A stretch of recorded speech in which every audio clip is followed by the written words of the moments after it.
서로 다른 문화 이야기. 이렇게 달라요. 우리나라와 유일하게 국경이 맞닿아 있는 국가, 중국입니다. 중국어를 사용하고 수도는 베이징입니다. 면적은 959만 6,961 제곱킬로미터, 세계 4위. 인구는 약 13억 5,569만 2,576명으로 세계 1위로 전통 의상은 치파오, 대표 음식으로는 딤섬이 있습니다. 중국은 세계적으로 유명한 식문화를 가지고 있는 사회주의 체제 국가죠. 남녀평등 의식이 강해서 남자도 집안일에 적극적이고 시어머니와 며느리의 사이가 돈독하며 친정과도 가까운 곳에 산다고 하네요. 다음 3가지 사례들을 통해 중국의 독특한 문화에 대해 알아보세요.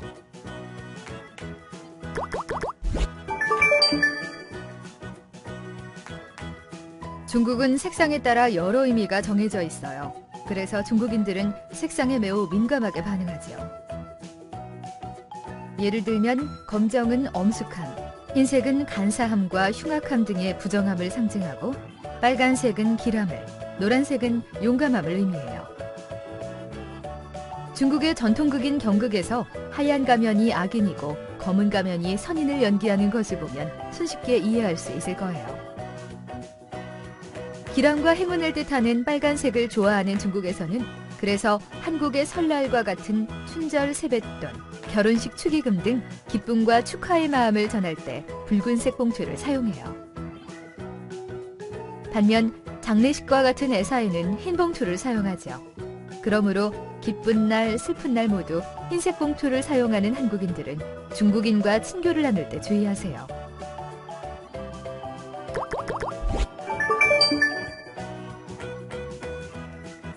한국에서는 사은품 또는 답례품으로도 많이 주는 선물이 바로 우산이죠. 하지만 중국 사람들은 우산을 선물로 주고받지 않아요. 그 이유는 발음 때문이에요. 중국어의 우산의 산이 흩어지다. 이별을 의미하는 산과 비슷한 발음을 갖기에 우산을 선물하는 것은 이별 흩어짐을 의미해요. 그래서 지인들, 특히 신혼부부들에게는 우산을 선물하지 않아요.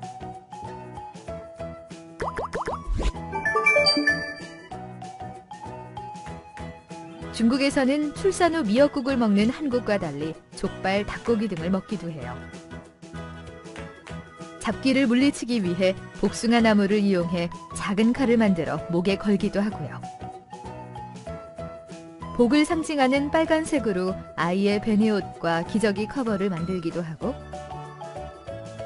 아이 출생 후 1달이 되는 날 가위로 머리카락을 잘라 베개 속에 넣어두어 귀신을 쫓아내는 전통 풍습을 이어가는 것도 있어요.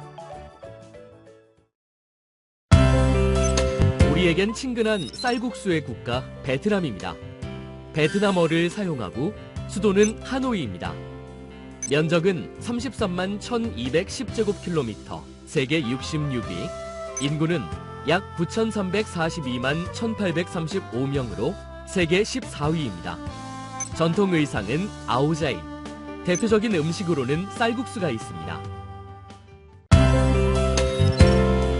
베트남은 화목한 인간관계를 중시해 개인적 의견 및 부정적 대답을 잘 하지 않으며 남녀 평등으로 결혼 후에도 가사 분담이 잘 이루어진다고 합니다.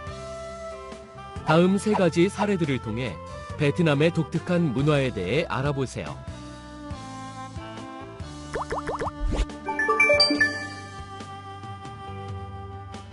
베트남은 더운 나라라서 낮잠을 자는 시간이 있어요.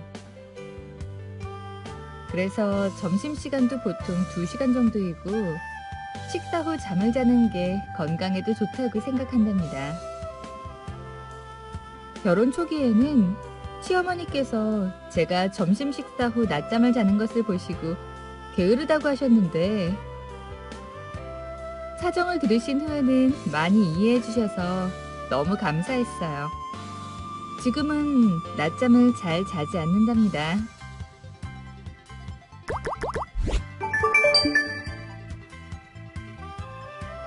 밥그릇을 상에 놓은 채 먹는 게 보통인 한국과 달리 베트남은 자기 밥그릇을 손 위에 들고 먹는 게 식사 예절이에요.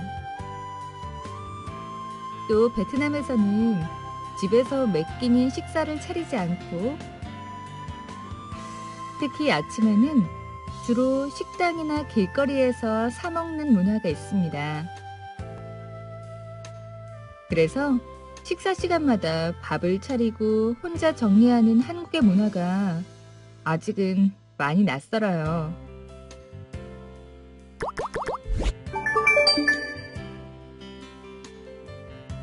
베트남에서는 출산 후에 고기를 졸여 먹거나 족발, 땅콩을 삶아 먹어요.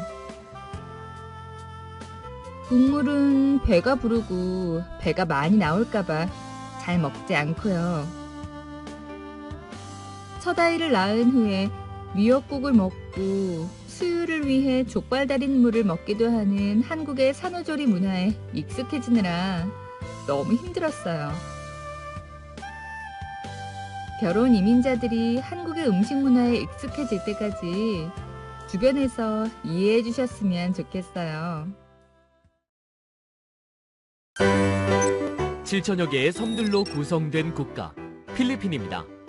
타갈로그어와 영어를 동시에 사용하고 수도는 마닐라입니다. 면적은 30만 제곱킬로미터, 세계 73위. 인구는 약 1억 766만 8,231명으로 세계 12위입니다. 전통 의상은 바롱.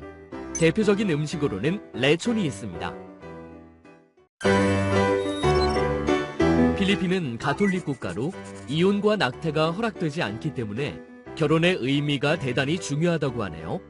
또한 모계 사회로 여성 친화 정책이 잘 갖춰져 있으며 보통 집안 내 문제는 집안에서만 해결하는 경향이 있습니다.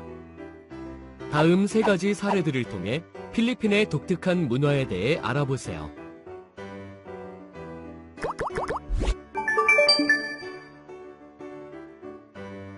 필리핀에서는 약속 시간을 지키는 것은 예의가 아니에요. 초대 시간에 정확하게 나타나면 먹을 것을 밝히는 사람으로 취급하기 때문에 초대자의 준비 시간을 배려해서 보통은 15분 정도 지난 후에 나타나지만 특별한 손님이 올 때는 한두 시간까지 늦는 경우가 있답니다. 제가 약속 시간에 늦었던 것은 초대자를 무시해서가 절대 아니에요.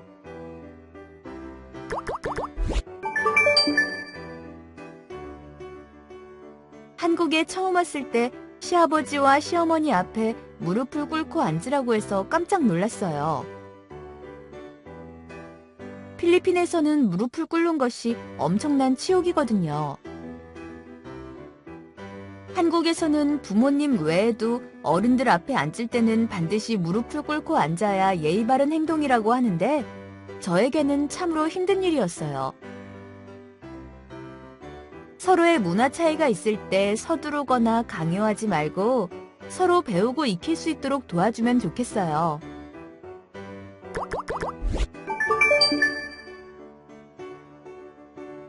저의 고향에서는 임신했을 때 사진을 찍으면 아기의 혼이 나온다고 생각하는 관습이 있어요. 그래서 임신했을 때는 사진을 잘 찍지 않는답니다. 가족과 함께 사진을 찍어 추억으로 남기는 것도 좋지만 임신했을 때는 사진을 찍고 싶지 않아요. 사진을 찍고 싶어하는 남편을 설득하느라 고생했지만 결국 남편이 이해해 주어서 너무 고마웠어요. 칭키즈칸으로 유명한 국가 몽골입니다. 몽골어를 사용하고 수도는 울란바토르입니다.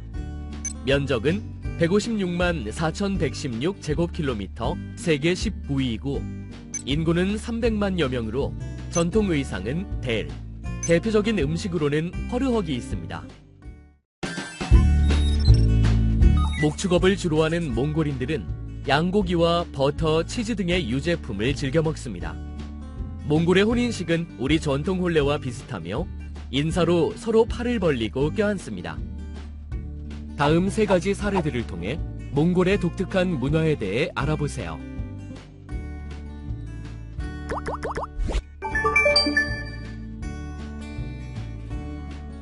한국에서는 사람들이 화가 나면 검지로 사람을 가리키며 이야기하곤 하는데 처음엔 깜짝 놀랐어요. 몽골에서는 검지로 사람을 가리키는 것은 굉장히 무례한 행동이거든요. 결혼 초기 제가 한국말이 익숙하지 않을 때 부부싸움을 하다가 남편이 검지로 손가락질하며 큰 소리를 쳐서 제가 운 적이 있어요. 그 뒤로 남편은 저에게 절대 손가락질하면서 말하지 않기로 약속했어요.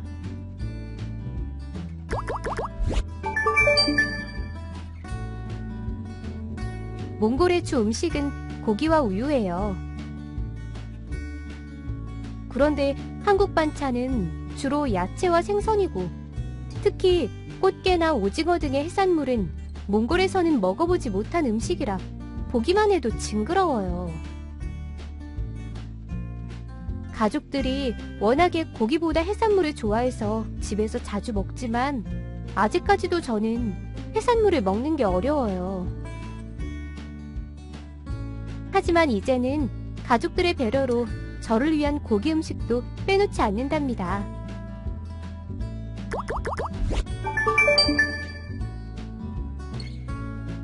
몽골 여성들은 출산 후 약 한 마리를 먹어야 몸보신을 한다는 말이 있어요. 그리고 한 달 동안은 정수리와 귀를 막고 긴팔옷과 양말을 신으며 샤워를 하지 않는 풍습이 있어요. 한국에서 첫째 아이를 낳은 후에 산후조리에는 미역이 최고라고 하시면서 미역국을 권하는 시어머니에게 너무 죄송했지만